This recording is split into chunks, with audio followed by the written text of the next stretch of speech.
प्रकाश आंबेडकरांची आरक्षण बचाव यात्रा सुरू। आरक्षण बचाव यात्रा वाचवायचं असेल तर ओबीसी समाजाने किमान 100 आमदार निवडून आणावे लागतील। प्रकाश आंबेडकरांचं हे वक्तव्य आहे।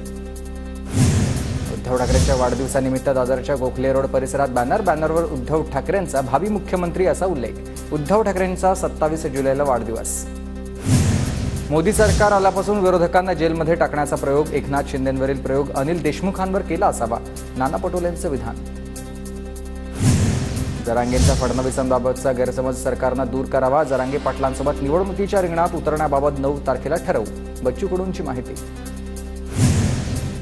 मोदी शहा फडणवीस आल्यापासून डर्टी पॉलिटिक्स सुरू झालाय। संजय राऊतांचा मोदी शहा आणि फडणवीसांवर हल्लाबोल। चौथ्या दिवशी खासदार निलेश लंके यांचं उपोषण अखेर मागे। काँग्रेसचे ज्येष्ठ नेते बाळासाहेब थोरात यांच्या मध्यस्थीनंतर उपोषण मागे। जिल्ह्यातील पोलीस प्रशासनाच्या भ्रष्ट कारभारावर विरोधामध्ये लंकेंचं आंदोलन सुरू झालेलं होतं।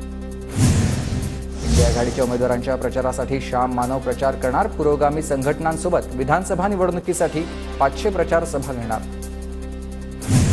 कांदा उत्पादकांना मोठा दिलासा। नाशिक, संभाजीनगर, सोलापूर इथं कांदा महाबँक अणुऊर्जेच्या वापरानं कांद्याची नासाडी रोखणार। मुख्यमंत्र्यांच्या बैठकीत महत्त्वाचा निर्णय। मुंबई क्रिकेट असोसिएशनचे नवनिर्वाचित अध्यक्ष अजिंक्य नाईक यांनी उद्धव ठाकरेंची घेतली भेट। ठाकरेंच्या मातोश्री या निवासस्थानी घेतली भेट। 10वी आणि 12वीचे पुरवणी पेपर पुढे ढकलले। राज्यभरात पावसाचा कहर असल्यानं प्रशासनाचा निर्णय। 10वीची 16 ते 30 जुलै तर 12वीची आता 16 ते 8 ऑगस्ट या कालावधीत पुरवणी परीक्षा। पुण्याच्या आता लवासामध्येच दरड कोसळून मोठी दुर्घटना घडली। 3 जण बेपत्त्यात। एनडीआरएफ कडून बचावकार्य सुरू तर ताम्हिणी घाटात दरड कोसळल्यानं एकाचा मृत्यू। कोयना धरणामधून होणाऱ्या पाण्याच्या विसर्गामुळे कृष्णा नदीची पाणी पातळी 34 फुटांवर। प्रशासनाकडून सतर्क राहण्याचं आवाहन। नागरिकांचं स्थलांतर। पिंपरी चिंचवडमध्ये पावसाची संततधार सुरू। इंद्रायणी नदीत दुथडी भरून वाहू लागली तर पुणे आणि पिंपरी चिंचवडवरून आळंदीला जोडणारा पूल पाण्याखाली गेलाय। अंबरनाथमध्ये वाल्धुनी नदीचा प्रवाह वाढलाय। पुलावरून पाणी गेल्यानं प्राचीन शिव मंदिराकडे जाणारा रस्ता बंद।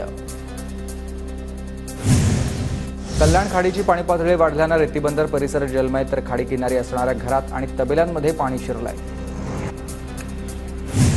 कल्याण खाडी किनारी अडकलेल्या 15 नागरिकांचं रेस्क्यू करण्यात आलं। टीडीएमसीच्या मदतीनं नागरिकांचं रेस्क्यू। पनवेल शहरासह परिसरात मुसळधार पाऊस। भिंगारी गावाशेजारी कार पुराच्या पाण्यात अडकली। क्रेनच्या सहाय्यानं कारचं रेस्क्यू। भिवंडीत मुसळधार पावसामुळे सखल भागात पाणी साचलं। भाजी मार्केट, कमला हॉटेल, कल्याण नाका परिसरात पाणी। रायगड जिल्ह्यातील महाडमध्ये मुसळधार पाऊस। सावित्री, काळ आणि गांधारी नद्यांना पूर तर महाडमधील साईनगर भागात घरांना पाण्याचा वेढा। महाडमधील सावित्री नदीच्या पाणीपात्रामध्ये वाढ। सकाळपासून मुसळधार पाऊस सुरू असल्यानं दासगावमध्ये पाणीच पाणी तर नदीकाठच्या गावांना सतर्कतेचा इशारा। रायगडच्या नागोठणे शहरातील बाजारपेठेत पाणी। अंबा नदीच्या पाण्यामुळे नागोठणे बाजारपेठेत शिरलंय पाणी। दुकानात पाणी शिरल्यानं दुकानदारांचं मोठं आर्थिक नुकसान। बदलापूर शहर आणि ग्रामीण भागाचा संपर्क तुटला। उल्हास नदीकाठचा पेट्रोल पंपही पाण्यात बुडालाय।